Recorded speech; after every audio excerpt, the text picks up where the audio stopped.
안녕하세요, 끼니 여러분.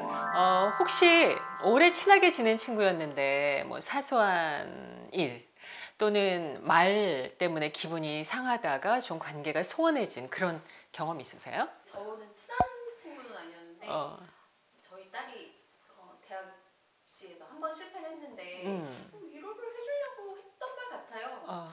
원래 이 딸은 뭐 한 번에 뭐 이렇게 성적은 없잖아. 어? 근데 두 번째나 세 번째가 늘 결과가 좋았잖아 라고 이제 위로를 가장한 속상한 말을 하더라고요. 속상하지 그건. 친하지 않은 사람이라면 사실 우리가 그 말에 이상한 사람 아니야 이러고 끝나고 상처를 안 받는데, 이게 가까운 사람이면 아주 별것 아닌 말이 큰 상처가 될 수 있는 것 같아요. 제가 책에도 썼던 말 중에 이런 말이 있어요. 그 인간관계, 특히 가까운 사람 사이의 관계는 귀한 도자기 같아서 오히려 쉽게 깨진다. 네가 어떻게 나한테, 이렇게 심리가 작동을 해서 관계가 깨어지기도 하는 것 같아요. 그래서 오늘은 끼니 여러분하고 우리의 말습관, 나도 모르게 남한테 상처를 줄 수도 있는 그런 우리의 말습관은 없는지 총정리를 해볼까 해요. 그래서 우리가 남한테 상처받을 일도 없어야 되지만 나도 모르게 부지불식간에 다른 사람한테 상처를 주는 건 하지 말아야 되잖아요. 특히 이렇게 나이가 들어서 좀 중년이 됐는데 그 상처 주는 악역을 하면 안 되지 않을까 해서 오늘은 한번 생각해보고 정리해보려고 해요. 제가 이렇게 봤더니 일단 말은 우리의 평생 쌓아온 경험 또는 지식, 지혜, 그 다음에 주변 사람들과의 관계, 또 내 주변 사람들의 말이 나한테 또 이렇게 옮겨오거든요. 그래서 그런 여러 가지가 모두 합쳐져서 나의 말 습관이 나오는 거라고 생각을 하는데, 첫 번째는 무조건 내 이야기 하는 사람. 제가 보니까 무조건 내 이야기 하는 사람을 좋아하는 사람은 아무도 없더라고요. 한번 생각해 보세요. 예를 들어서 어떤 친구가 이제 오랜만에 여행을 다녀왔어요. 내가 이번에 태국에 여행을 다녀왔는데, 태국은 그렇게 하고 이제 내 경험을 막 얘기해주고 싶어서 신났는데, 앞에 앉은 친구가 나도 갔다 왔어 거기 이렇지 하면서 내가 하려고 시작했는데 그녀가 혹은 그가 막 이야기를 하는 거죠. 그리고 내가 무슨 얘기를 하려고 내가 거기 가봤어. 아 그래?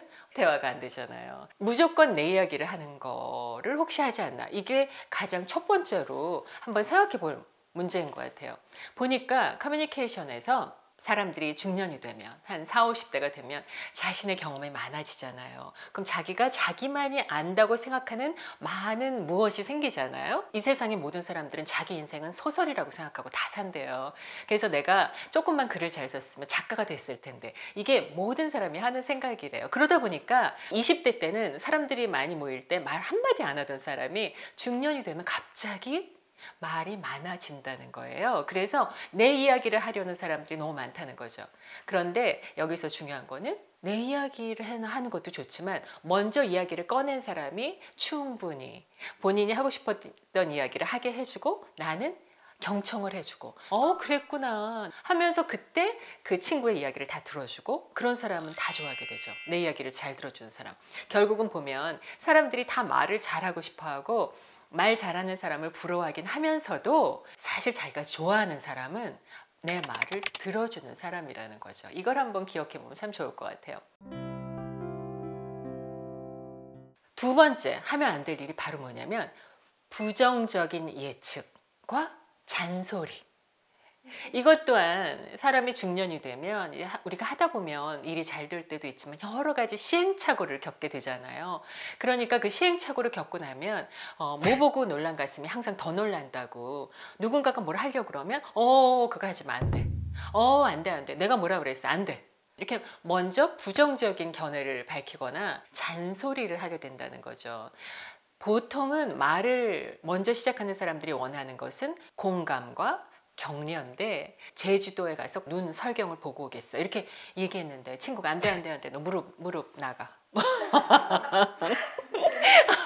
이렇게 바로 부정적인 이야기를 해버린다거나 그러면 이제 기분이 상하는 거죠. 맥이 빠지죠. 그러면 그 친구가 다음엔 이 대화의 상대와 또 대화를 하고 싶진 않을 거 아니에요. 그리고 또 이제 자녀들이 부모님께 와서 오래 생각하고 큰 결심을 이야기했는데 엄마가 살아봐서 아는데 이렇게 얘기하면 안 된다는 거죠. 우리가 아는 그 전 세계적으로 성공한 사람들, 뭐 스티브 잡스가 그 좋은 대학을 중퇴하고 그다음 캘리그라피 공부해서 그것도 도강했대잖아요. 그렇게 해서 이 애플의 신화가 이루어진 거잖아요. 그런 얘기 들을 때마다 전 이런 생각을 하고 반성하기도 했어요. 만약에 내 아들이 나한테 와서 잘 다니던 대학을 갑자기 중퇴한다고 하고 나는 이걸 할 거예요 했을 때 내가 그래 그렇게 해라 할 수 있었을까? 혹시 내가 내 자녀보다 몇십 년 더 먼저 살았다는 이유만으로 그들의 계획을 재단하고 예측하고 함부로 잔소리를 한 건 아닐까? 내 사랑하는 가족에게 혹은 내 소중한 지인들에게 그런 일을 하고 있는지 아닌지 한번 생각하고 정리해 보자는 거죠. 그 다음에 세 번째는 이거예요. 제가 생각을 해봤더니 이게 제일 많은 것 같다. 비교 그리고 자랑.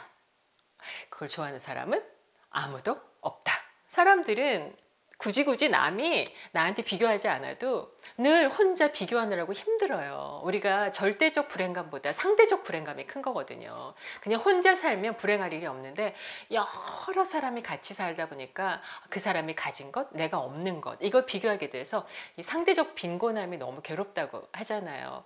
가뜩이나 그런데 거기다가 지인이 누군가 비교를 한다면 그걸 누가 좋아하겠어요. 그다음 우리나라 교육률 너무 힘들잖아요. 저도 대치만 보고 한참 웃었는데 그 사실 많은 학부모들의 비애가 깔린 거거든요. 그들도 그 치열한 경쟁에 살아남다 보니까 뭐 여러 가지가 생겼겠죠. 그런데 거기다 대고 우리 애 이번에 어디 갔잖아 하고 명문대 갔잖아 뭐 그랬는데 너희는 어떻게 됐어? 이러면 안 된다는 거죠. 그러니까 제가 대학 갈 때 생각을 해보면 저랑 친하게 지낸 친구 7명이 있었는데 다 공부를 잘했어요. 대학이 이제 다 이렇게 다르게 과에 지원을 했는데 저는 발표 난 걸 모르고 있었는데 아침 일찍 친구들이 다 전화 온 거야. 나 서울대 붙었어. 너 어떻게 됐어? 저는 아직 모르는데. 근데 그 제 발표를 아는 그 시간까지 한 뭐 서너 시간 걸렸는데 그 서너 시간이 저 지옥이더라고요. 근데 요즘에는 더군다나 명문대 저희 때는 그냥 대학 입시가 제일 힘든 거였는데 요즘에는 대학 입시뿐이 아니잖아요.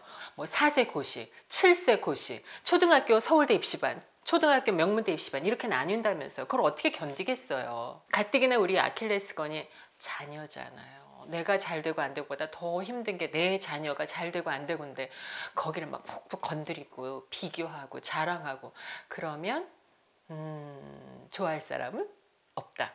그래서 저는 사실 이런 걸 정리하면서 내가 혹시 그런 가해자가 된 적은 없었나? 나도 절대 이제 앞으로 더 조심하고 더 하지 말아야 되겠다. 그걸 생각하면서 정리한 거예요. 저는 뭐 외국 생활을 많이 하진 않았지만 그래도 이제 일로 외국 사람을 많이 만나서 대화를 할 때가 있었는데 비교해 보면 우리나라의 경우가 사생활에 대한 질문이 훅훅 들어와요. 외국 사람들 같으면 절대 안 할 거. 예를 들어서 만나자마자 결혼하셨어요? 애기 있으세요? 어느 동네 사세요? 그렇게 부모들이 그러니까 애들이 친구들끼리 놀 때 이렇게 관찰해 보면 너희 아빠 차는 뭐야? 너희 엄마는 뭐 해? 이러고 논다고 하더라고요. 그래서 우리가 이렇게 굉장히 좀 고쳐야 되고 서로를 위해서 조심해줘야 될 문화 중에 하나가 타인의 그 사생활을 훅훅 침해하는 거. 그거는 정말 조심해야 되지 않을까 그런 생각이 들더라고요. 우리 이런 경우 있잖아요. 이렇게 자기가 이럴까 저럴까 할 때 친구들한테 혹은 이런 걸 그 사람은 잘할 거야 하는 좀 가까운 지인한테 이렇게 상담을 청할 때가 있잖아요. 그러면 나는 그냥 의견을 구한 거지 판단을 구한 건 아닌데 누군가가 조언을 구할 때 조언인 것처럼 말하면서 독하게 얘기하는 경우 있잖아요. 예를 들어서 뭐 건강하게 살을 좀 빼보려고 이렇게 얘기했는데 네가 한두 번이니? 내가 너 살 뺀다고 결심한 거 5번은 들었다. 한 번도 못 빼잖아. 뭐 이렇게 얘기한다든지 그거 팩트 폭행이라고 하지.